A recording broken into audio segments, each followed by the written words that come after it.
What's going on YouTube?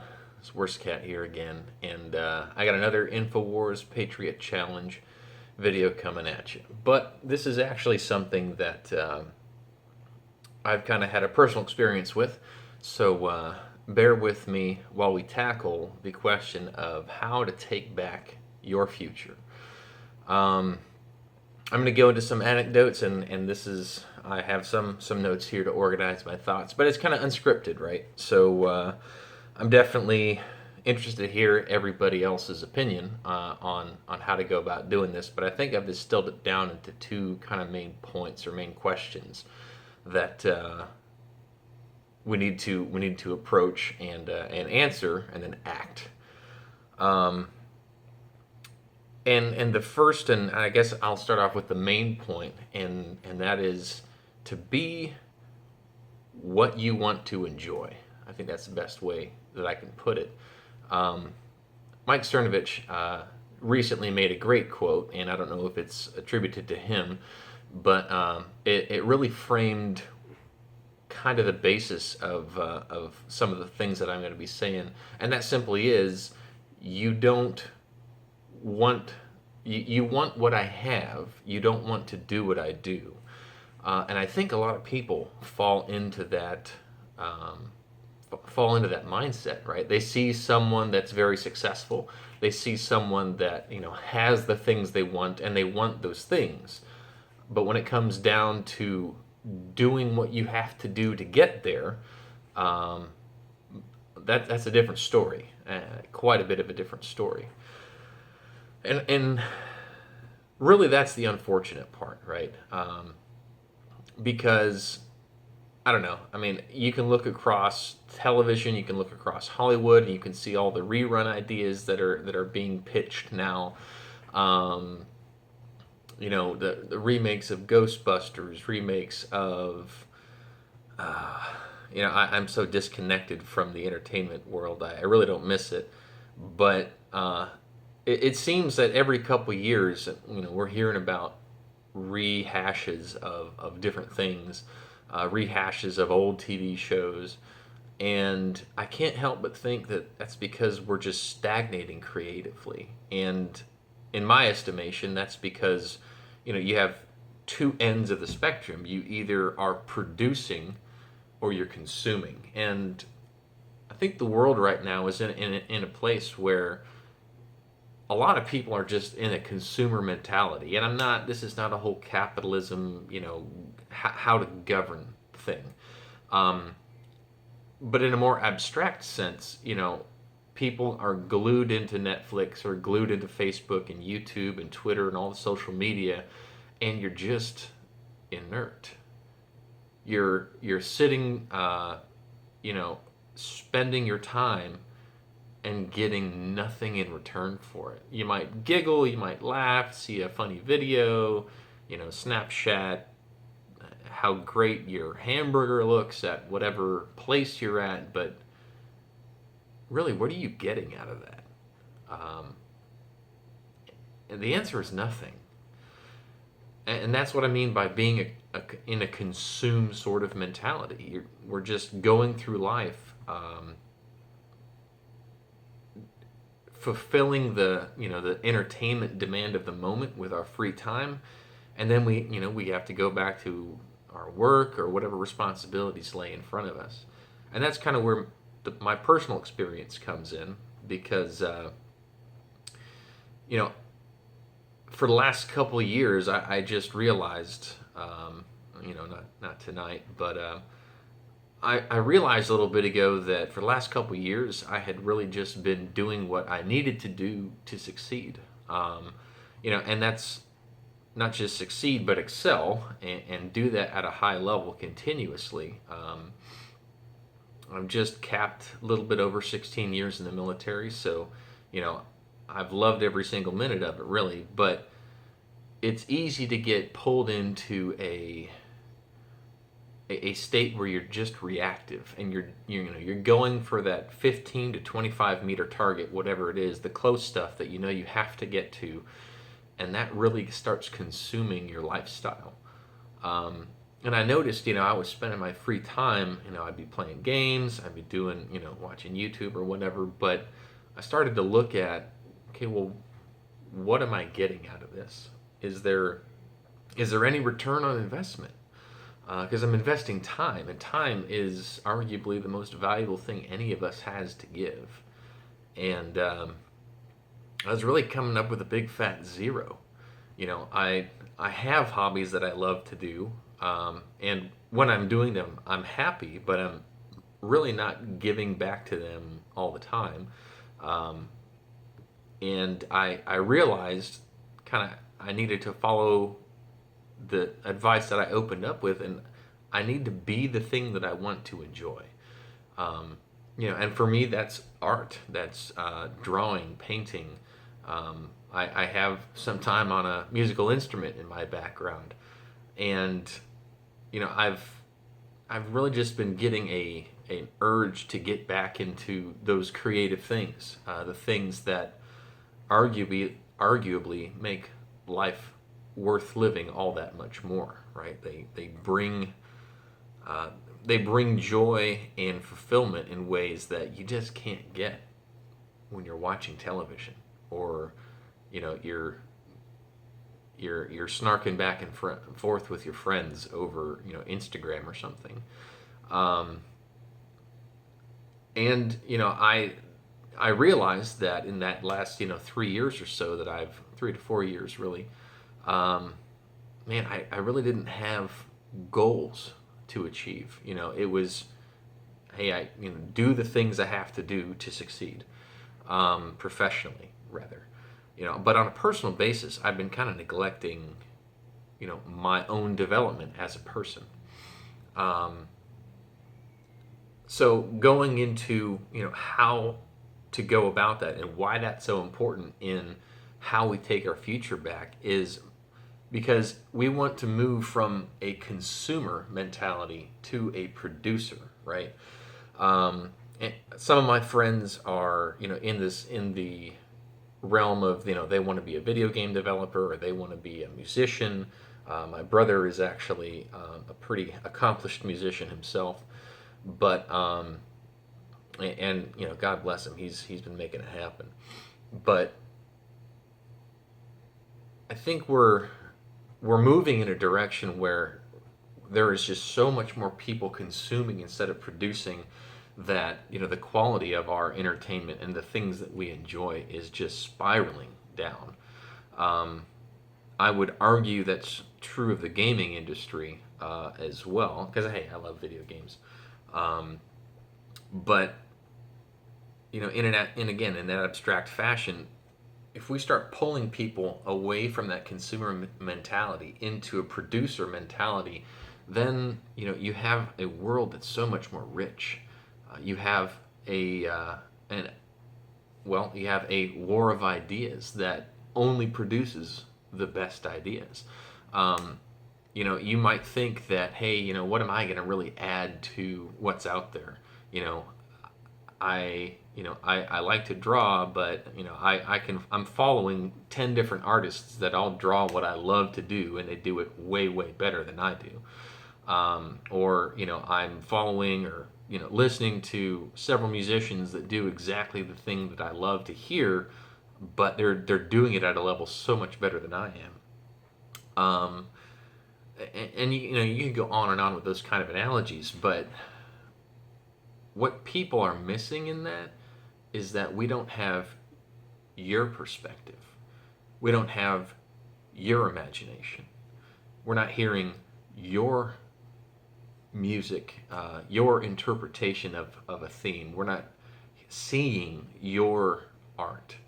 And that's the key difference. It's not just drawing the same thing as somebody else and saying, "Oh, look, I'm contributing at all," um, because there's actual metrics on this stuff. I think it's an axiom that if you devote 10,000 hours of practice to a single thing, you will compete at a professional level just about anywhere in the world. Um, so, I had to ask myself, at what point along that slope where am I in that 10,000 hours on anything? Anything that I love, anything that I like to do. Um, and the reality check was, well, I'm not doing too good really anywhere. I love certain kinds of art, and I haven't been, practicing that. I haven't played a musical instrument in, almost 2 decades, if not a little bit over that. So, yeah, all the things that I love to enjoy, I'm just consuming. I'm not putting in the effort to refine myself and then give back to the thing that I love. And I really felt convicted to change that, and I am. But the reason why it's so important is because when you're a producer, you start giving back to humanity. You deepen the importance of human to human interaction, and that is so critical. Because if you just take a look at social media today, and all the the blasé death threats you see online, where people are just so glib and so happy you know, uh, to completely trash another person for really no good reason. And yeah, you can do it. It's your freedom to do it. But that kind of thing only breeds toxicity. It doesn't contribute to anything positive. And you might be in the camp where you're arguing, well, what really does it hurt is just one tweet, it's just one post. But when you have, you know, hundreds of thousands of people or millions of people engaging in that same thing, um, it creates a climate, it creates a culture where that's just accepted, and that starts trickling into other areas apart from just the online world. It bleeds over, and people's perception of reality starts to bend and shift in a really shitty way. Um, where okay, well, I mean, it works exactly like the propaganda of World War II, where you have a lot of these racial slurs that were actually developed as a tool to dehumanize the enemy, so that our soldiers and their soldiers, because they did the same thing, so that U.S. soldiers could take life all that much better, because they weren't taking a human life, they were taking a dirty, insert your pejorative there, life. That's it, and it worked. That's psychological warfare. It's real, and it really works. So the importance of that person-to-person interaction is massive. Just giving a personal example, I occasionally have this philosophical question conversation with a couple friends, and the premise is, okay, well, you're now a bajillionaire, and money is not an option anymore. Now what? You can literally solve any problem anywhere in the world with money. What now? What would you do as a person in that predicament? And my answer has always been, I wouldn't solve the problem with money. If I wanted to be a mountain athlete and I wanted a picture taken from the top of Mount Everest, then I would put myself through a mountain athlete course and learn how to climb. If I, wanted to drive a supercar, like a stunt driver, I would put myself through stunt driver school and learn how to do that. If I wanted to turn a truck into an off-road vehicle, I wouldn't buy the off-road vehicle. I would put myself through welding school, because not only am I going to continually challenge myself, right? Because when you take away challenge, when you take away the difficulty in an environment, people start to fall apart. When nothing challenges them anymore, when they have no obligation or responsibility, that is a scary place. Very few people have the ability to operate there and operate in a way that's not harmful to themselves, right? But yeah, I would make myself go through a welding course and then upgrade my own truck in whatever way I deemed best. but the point is, all of that, not only is it, am I giving back to myself, it also brings me in contact with people, right? It grounds me with the people that I'm learning from, the people that I'm sharing the enthusiasm with, right? The pastime of whether it's athletics or whether it's trade skills, things like that. It's bringing me closer and back in touch with people, which again is the central theme here. Um, because as a consumer, you can be alone, completely, utterly alone, in a coffin-sized apartment with no friends to invite over and no space to put them if they came over. Eating, microwave dinners, tiny portion by tiny portion. That is what just being a consumer can lead to, right? Because all you are is just a passive sensor. You're just throw entertainment at me, um, throw something at me that I can waste my time on and get nothing back from it. On the other end of the spectrum, as a producer, you are the one that's in deepening the importance of human understanding. You are the one that's actually growing your perception of the world, but also the importance of human interaction in your life. And that right there, it literally is the crux of how we take our future back, of how we operate in a civilization that we can stand. Because I tell you, the consumer mentality, I'm alone with my phone, uh, you know, getting getting cataracts from staring at the screen and snickering and chuckling to myself, but without anybody to share it with. Oh, I got my online friends. It's not the same. And I'm not in any way bashing any subculture or online culture or what have you, but they're part of that human interaction that I'm talking about, especially if you're a content creator, especially if you need critical review. That the internet is an awesome place for that, but you're reaching out and engaging and getting that honest feedback and sharing experiences with people, and regardless of what medium that happens over, it's valuable, and that's what I'm trying to say. um, if you wanted to go third level abstract, really we're dropping darts around the topic of what does it mean to be human, right? That honestly is a question that lies under when we start talking about why these things are important.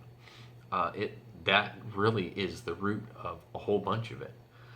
And there there is at least 2,000 years of recorded history that's went into trying to answer that question, from the best philosophers to the best poets and love writers,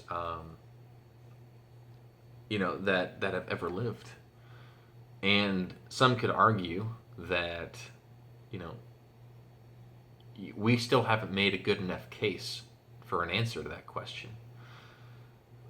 And at the same time, there are people who say, "Oh yeah, well, I think I think I have the answer," and I would be one of those people that says, "I think I have the answer to that question," and I'm not going to showboat it. I'm going to share it with you right now. The answer to what does it mean to be human is to love. There are animals of all varieties that experience uh, attachment. They experience proclivity. They know what they like. Um, there are some animals, that mate for life, right? And when one of the pair dies, the other one follows. But that's not love. Dogs and cats, right? Really, really close to a lot of people's hearts. and for a very good reason. Um, I would argue that they don't experience love. They are instinct-based thinkers, um, but love, I will say, in almost every case, causes us to act outside of instinct, usually in ways that are not in our best interests because it defies self-preservation, right? You throwing yourself in front of a car to save somebody else's kid, in the animal kingdom, that would never happen. Um, Now, I'm sure there are some animals that would sacrifice themselves to let their cubs get away, but again, that is boiled down to a very, propagation of the species. Has to happen. A whole litter gets killed because, the mama or the daddy, whatever, didn't sacrifice themselves for the predator and let the other ones get away. That is a simple, boiled down version of how to propagate the species. But when a human puts aside their instinct to live so that somebody else can live, knowingly and willfully, um, and they've already counted the cost ahead of time, that's something that the animal kingdom does not replicate. And I'm not talking about,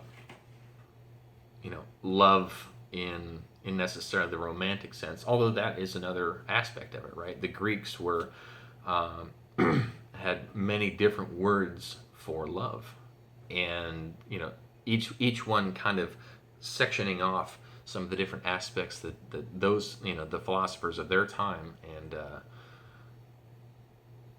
empire thought about. But that's where it all goes. You can't be a creative mind. You can't dig into the people around you and really value who they are and what they do if you don't have empathy, if you don't love your fellow man. And in my honest estimation, if you look at where the world is right now with a huge surging increase in terrorist rhetoric and attacks. Gosh, look at Europe. Europe is a horror right now, with a lot of the immigrant refugee crime wave that is just murders, rapes, thefts, violence. Bribery, extortion, human trafficking. The list goes on, and it's not getting better. It's getting worse. Um, it's a lack of love. It's a lack of empathy. Love always accomplishes two things: love protects, and love provides. And we need a lot more of that today. So I want everybody to come away thinking about this. How can you be the thing that you want to enjoy? What can you do in your life to staple out something, and do the math in your head. That 10,000 hours figure, that's real shit. And if I go, 10 hours a day for, what is it, 365 days a year, that's 3 years and change, for 10 hours a day. Very few people can afford to do that, right? Just devote 10 hours a day to the thing that you love to do. And consequently, you probably won't love it by the end of that 3 years. But, being real with yourself and go, wow, okay, well, let's cut that in half. I get home from work and now I got 5 hours before I got to go to bed. If you got kids, you got a lot less than 5 hours of time to yourself every day. So, that now, okay, if I get 5 hours a day, that's 6 years, almost 7 years. What if I have 2 hours a day? Yeah, that's like 10 years. So, more than that, So Work it into your future. Work it into your plan for success of how are you going to give back to you? How are you going to engage the people around you? And, just enjoy the human experience with people. Enjoy creating, enjoy learning, and take back this part of our society that's trying to just break off and fragment into this consumer only, time wasting mentality. So something to think about. I hope it was at least somewhat eye opening for y'all. But this is Worst Cat signing off. Have a good one.